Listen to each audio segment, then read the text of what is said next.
नमस्कार साथियों। हम अध्ययन कर रहे थे लोक वित्त का क्षेत्र, स्कोप ऑफ पब्लिक फाइनेंस। इसमें हमारा चौथा बिंदु है वित्तीय प्रशासन। लोक वित्त सरकार के कार्यों के लिए धन जुटाने एवं धन व्यय करने से संबंधित है। अतः कोई ऐसी व्यवस्था होनी आवश्यक है जो सरकारों के लिए धन जुटाने एवं व्यय करने का कार्य करे। इस व्यवस्था का हम वित्तीय प्रशासन के अंतर्गत अध्ययन करते हैं। वित्तीय प्रशासन के अंतर्गत निम्नलिखित बातों का अध्ययन किया जाता है। करों का विभिन्न अधिकारियों एवं संस्थाओं द्वारा एकत्रण, अधिकारियों की सीमाएं, बजट, आय व्यय योजना बनाना, संसद या विधानमंडलों में प्रस्तुत करना तथा पारित करना, शहर ऋणों का एकत्रण, अदायगी की योजना, सरकारी लेखों तथा अंकेक्षण का दायित्व निर्धारण करना, उन सिद्धांतों तथा समस्याओं का अध्ययन जिनके अंतर्गत संघीय शासन प्रणाली में संघ तथा राज्यों के बीच वित्तीय साधनों का बंटवारा होता है। पांचवा पॉइंट है आर्थिक स्थायित्व। ये एक नया विभाग है। अभी कुछ समय से इस विभाग का भी उल्लेख किया जाने लगा है। इस विभाग में हम राजकोषीय नीतियों के माध्यम से आर्थिक स्थिरता प्राप्त करना चाहते हैं। 1930 की महामंदी के पश्चात इस अध्ययन का महत्व बढ़ गया है। मसग्रेव के अनुसार लोक वित्त का क्षेत्र सरकार की बजट नीति के निम्न 3 कार्यों से संबंधित है: आवंटन शाखा, वितरण शाखा तथा स्थिरीकरण शाखा। आवंटन शाखा, वितरण शाखा तथा स्थिरीकरण शाखा, इनका संबंध बजट नीति के 3 उद्देश्यों से है। साधनों के आवंटन में समायोजन प्राप्त किया जाए। दूसरे शब्दों में आवंटन शाखा का कार्य यह है कि आवंटन में क्या समायोजन किए जाए, लागत कौन सहेगा तथा वांछित उद्देश्यों की प्राप्ति के लिए क्या आय तथा व्यय नीतियाँ बनाई जाए। आय तथा संपत्ति के वितरण में समायोजन प्राप्त किया जाए। दो शब्दों में अर्थव्यवस्था में वितरण में समानता लाने के लिए क्या कदम उठाए जाए। तीसरा है आर्थिक स्थिरता प्राप्त की जाए। कीमतों में स्थिरता तथा पूर्ण रोजगार की स्थापना के लिए क्या निर्णय लिए जाए। अब हम बात करेंगे लोक वित्त की प्रकृति। लोक वित्त एक विज्ञान में तथ्यों का क्रमबद्ध तथा नियमबद्ध अध्ययन होता है। लोक वित्त के अंतर्गत तथ्यों का क्रमबद्ध ढंग से एकत्रण, वर्गीकरण तथा विश्लेषण किया जाता है। इसके अध्ययन में वैज्ञानिक रीतियाँ अपनाई जाती हैं।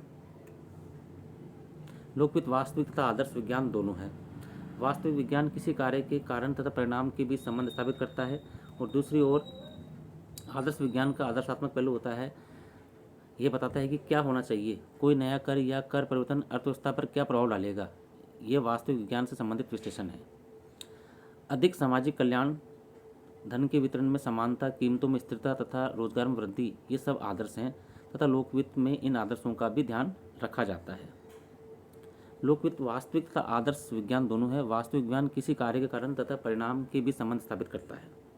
दूसरी ओर आदर्श विज्ञान का आदर्शात्मक पहलू होता है। ये बताता है कि क्या होना चाहिए, कोई नया कर या कर परिवर्तन अर्थव्यवस्था पर क्या प्रभाव डालेगा।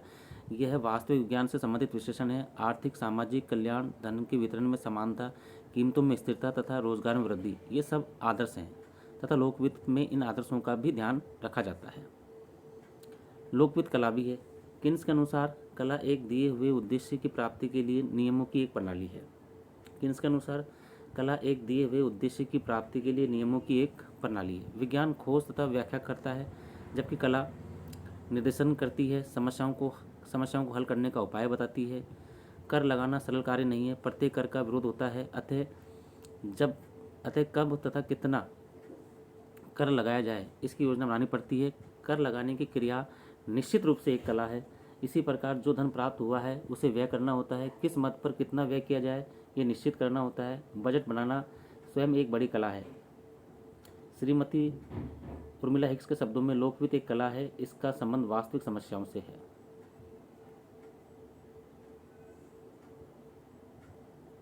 लोक वित्त की प्रकृति से संबंधित विचारधाराएं। लोक वित्त की प्रकृति के संबंध में कई विचारधाराएं प्रचलित हैं। लोक वित्त का विशुद्ध सिद्धांत, इस सिद्धांत का समर्थक सेलिंगमैन था। ये सिद्धांत लोक आय, लोक व्यय तथा लोक ऋण का वस्तुगत ढंग से अध्ययन करता है, जिसका लोक कल्याण में कोई संबंध नहीं है। लोक वित्त का सामाजिक राजनीतिक सिद्धांत, इस सिद्धांत के समर्थक एजवर्थ, वेगलर तथा पिगो हैं। यह सिद्धांत राजकोषीय नीतियों द्वारा समाज का अधिकतम कल्याण करने पर बल देता है। नए अर्थशास्त्र का सिद्धांत, यह अर्थशास्त्र की नवीन धारणा पर आधारित है। इसका उद्देश्य राजकोषीय नीतियों द्वारा उपभोग को एक स्तर पर बनाए रखना है, जिससे अर्थव्यवस्था को कीमतों के उतार चढ़ाव से बचाया जा सके। इस विचारधारा का प्रतिपादक किन्स है। कार्यात्मक वित्त का सिद्धांत, कार्यात्मक वित्त के अनुसार लोक वित्त कार्य, आय तथा रोजगार स्तर को बढ़ाना और आर्थिक स्थिरता कायम रखना है। कार्यात्मक वित्त शब्द का प्रयोग पहली बार प्रोफेसर लर्नर ने किया था। कार्यात्मक वित्त शब्द का प्रयोग पहली बार प्रोफेसर लर्नर ने किया था। कार्यशील वित्त का सिद्धांत, ये सिद्धांत इस मान्यता पर आधारित है कि राष्ट्रीय आय बचत और निवेश की क्रियाओं का परिणाम होती है तथा व्यक्ति इसलिए निर्धन है क्योंकि राष्ट्रीय आय की राशि बहुत कम है। अतः बचत एवं निवेश बढ़ाकर उत्पादन में वृद्धि करना आवश्यक है। धन्यवाद साथियों। अब हम उपस्थित होंगे अगला वीडियो लेकर।